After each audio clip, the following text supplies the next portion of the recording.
ప్రభునందు ప్రియులారా, మీ అందరికీ హృదయపూర్వక వందనాలు. విశ్వాసం అంటే అర్థం ఏంటో మీలో చాలామందికి తెలుసు. హెబ్రీయులకు రాసిన పత్రికలో మనకు ఆ మాటలు ఉంటాయి.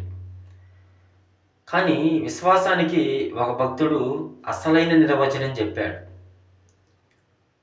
ఆ భక్తుడు ఎవరు అంటే ముందుగా వచ్చేది అబ్రహాము గారు.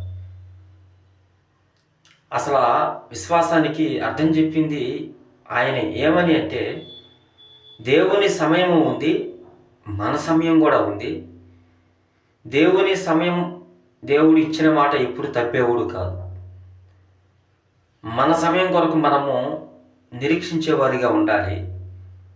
అసలైన నిర్వచనం ఏంటంటే, మన సమయం వచ్చేంత వరకు ఓపికతో సహనముతో ఎదురు చూస్తే అదే విశ్వాసము, అదే ఫలితం వస్తుందని మనకి అబ్రహాం గారు చెప్తాడు.